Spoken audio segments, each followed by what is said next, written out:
DLC 1 for Call of Duty Black Ops Cold War Zombies is right around the corner. I'm not kidding, YouTube. It's like right there. Can you believe it? And so as we approach DLC 1, I wanted to give a few tips on how you can reach high rounds in Call of Duty Black Ops Cold War. These tips are not going to just be suitable for D Machina, although obviously you're going to see it on D Machina because, well, that's where we can play. And these tips, I guarantee to you, these tips, if you don't already know them, which I think there might be a few that you might not know. If you don't already know them, these tips are going to take you to the next level. They are going to get you where you want to go. If you want to reach round 100, you are going to need these tips. They are absolutely crucial in your games. But before we get into that, guys, welcome back to the channel. My name's Spesh. In today's video, I'm going to be trying to give you the 5 best tips to reaching high rounds in Call of Duty Black Ops Cold War. If that is something that you like to see, go ahead and subscribe to the channel. Hit that like button and comment down below which of these tips helps you out the most, because I have a feeling, just an inkling, these are going to do something for you. So again, don't forget to subscribe to the channel, guys. We are going to have some massive Firebase Z content, and if you guys want to help me quit my day job at a dead-end retail store, look, if I don't have my job in retail and I can do this full time, you guys are going to be getting this kind of content daily. Not 3 times a week or whatever, daily. All right, so like, comment, subscribe, do all that good stuff, and let's get into it. So first off, I want to list some honorable mentions that I have for this, and the first one is going to be that if you're trying to speedrun the Easter egg, you actually don't need to wait to get the Die Shockwave to get the Nova 5 part for the Shockwave upgrade. In fact, so basically you need the Die Shockwave to grab the canister over at the top of Nocturne Toten. However, when you get a dog round before that, let's say you go into the Dark Ether and go to get the Ether Scope parts, you could easily just take the dogs that spawn whenever you pick up an Ether Scope part, run them down to buy Deadshot Daiquiri and kill a dog there. It sucks up the gas even without the canister in it. Then you just have to go get the canister and pop it in there. You don't have to wait for a dog's round after you pick up the canister. My second honorable mention is also going to have to do with the Aether Scope. When you are ready to pick up the parts for the Aether Scope, an anomaly will spawn at one of 3 places. It'll either spawn in the pond by Quick Revive, at the top of Nocturne Toten by the Dervanderfies, or it'll spawn in the Particle Accelerator room right next to Elemental Pop. And the reason that these spawn in these specific locations is it correlates with where the Aether Scope piece is. Super easy tip, but something that might go overlooked. So if it spawns next to Elemental Pop, then the first piece of the Aether Scope is going to spawn in the Particle Accelerator room. That is the first place you're going to want to look.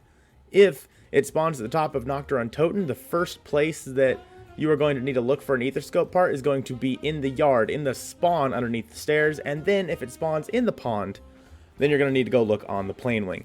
Super simple stuff, but it helps me out a lot. And now for number 5. This first one, a lot of people may know, but at the same time, it's so powerful. And that is using a nuke or an instant kill on the Megaton. In my game, I use the instant kill. And as you know, obviously with an instant kill, I mean, if you shoot a zombie, they die, right? But if you get an instant kill and use it on the Megaton, it like exponentially increases your damage on that thing. Like you'll see in my game here, like how quickly I take out these Megaton blasters when using instant kill. And then if you pair that with the Ring of Fire, you're going to take those things out in like 2 or 3 shots. It is so strong, especially in the later rounds when those things kind of become a pain in the ass. Using the Ring of Fire along with an instant kill, or even a nuke for that matter, it's going to help you out an insane amount. A nuke takes off half the health of the Megaton no matter what. So let's say the Megaton is at half health. If you get a nuke, it'll immediately kill him and split him. Same goes for the blasters. If they're at half health, it'll kill them, or it'll take him down to half health, depending on where you have him at. Number 4. Number 4 on our list is something you've probably noticed in the Particle Accelerator room, but maybe you haven't really tried elsewhere. And that is that you can mantle literally anywhere. Like, I swear, you can mantle anywhere in this video game. It is absolutely insane. Like, I'm not just talking about the Particle Accelerator room, but you can do it down by Deadshot Daiquiri if you're stuck down there. If you go to pick up Deadshot to get your camos and then you're stuck down there, you can just jump out of that hole. Like, I don't know if Adler has like the biggest thigh muscles in the world, but he just jumps up, grabs onto the railing, and just pulls himself out. You can do it in over by Speed Cola. You can do it literally anywhere, and I'll show you some of the spots here, but it is so powerful when jumping around the map, and I'm assuming they'll have a lot of these elements in Firebase Z as well. It really helps getting away from zombies, especially if like you're stuck in a spot and you're like, well, that's that. It was nice knowing you. It's so powerful to be able to just jump away from the zombies. Just be like, yo, I'm climbing over this. See ya. Number 3, and this is something where like, this is an Easter egg. This is specifically an Easter egg that people found out early on in the life of D Machina. This one is going to be specifically more for D Machina than anything else, but I'm assuming they will have a similar iteration of this in Firebase Z. And this Easter egg is the hand Easter egg. Now I'll link the video, my video, to the hand Easter egg up above. But basically, if you shoot the doors down in the medical bay and then eventually shoot the last button on the door and the zombie hand will shoot out, and if you can get 15 kills with that zombie hand, it is going to upgrade your gun directly to gold. You could have a loadout weapon. You could have a gray pistol, and it is going to upgrade it directly to gold, no matter what. And I don't see a lot of people doing this in their game, maybe because it's kind of hard, but like I said, this is probably going to be in Firebase Z in some way, shape, or form. Maybe not in the same fashion, like maybe you don't have to shoot some doors, but I'm assuming this will be in Firebase Z. And it saves you so much time because collecting all the salvage and stuff, salvage is so important for so many things. You just don't have time always to just use it to upgrade your gun.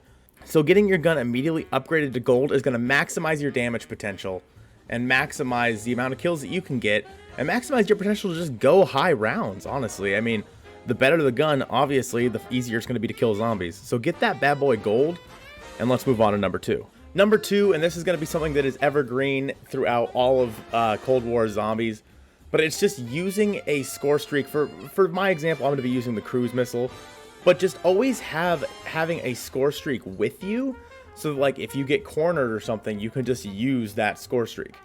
Like you'll see in my game, I have zombies all around me, and they're like, I'm probably going to go down here. I have zombies all around me, and I use the score streak, so I use the cruise missile. And you can do this with like a chopper gunner, or basically anything that you pull out that like makes it so that the zombies will stop. This will work in Firebase Z because it sounds like they're gonna have the napalm strike come in, and they're also gonna have the RCXD come in, and those things both you pull out a little computer to use. So both of those score streaks are going to work for this method. But basically, if you're cornered and you pull that out, the zombies are going to stop coming after you, and then you can basically just kill them all with the cruise missile. So it'll A, help you get out of a corner, and then B, if it kills all the zombies, you have a lot less to worry about. And number 1 on this list, this is a shout out to Codename Pizza. I saw this in one of his Myth-Busting Monday videos, and I feel like, especially if you haven't seen that video, I mean, no one's doing this. Like, why would you have thought of this? You know what I mean? But Pizza is an absolute legend. So this is going to be using Elemental Pop with your score streaks as well. So let's say you have a sentry gun. I'm going to use a sentry gun for my example because it's just the easiest thing to get. If you have a sentry gun and you put it down while you have Elemental Pop equipped, the bullets from the sentry gun occasionally will cause Elemental Pop to go off. So you can get a turned zombie. You can get you can have dead wire pop off and kill a bunch of zombies that way, just from your sentry gun. So you could have it both on your regular gun as well as on the sentry gun. As long as you have that perk, as long as you've purchased that perk, it's going to basically work no matter what. Like if you're using a chopper gunner, for example, it'll work with the chopper gunner. If you're shooting down on the zombies with the chopper gunner and you have Elemental Pop, it's gonna work like that. You'll be able to get a brain rot zombie while you're up in a chopper gunner straight chilling, and then it can go do the rest of the work for you. So this is a huge strategy for high rounds. Like if you're on round like 99, hear me out. You're on round 99 and you pull out a sentry gun that has Elemental Pop on it, and like you're in trouble, right? And then a brain rot zombie comes from that sentry gun. Ooh, baby, are you in business at that point? Again, this method will also be an evergreen method that'll work within Firebase Z. I cannot wait to try that out in Firebase Z, especially because that's going to be super cool, especially with all the new score streaks that they're adding. I wonder if it would work with the napalm strike, but I guess we'll just have to see. If you guys have any other tips or anything that I missed in this video, please leave them down below. And again, don't forget to subscribe to the channel. It'll help feed a hungry Spesh. YouTube viewer, for the low price of free, you could subscribe to this channel. Help Spesh and help his audience grow to unimaginable heights. If you like the content that Spesh is putting out, then subscribe to the channel. And for more, go to www.twitch.tv/Spesh27. I appreciate you guys more than anything. I hope you guys have a great rest of your day. I will see you this coming week in Firebase Z. Head over to twitch.tv/Spesh27 if you want to watch the live streams. And I will see you guys soon.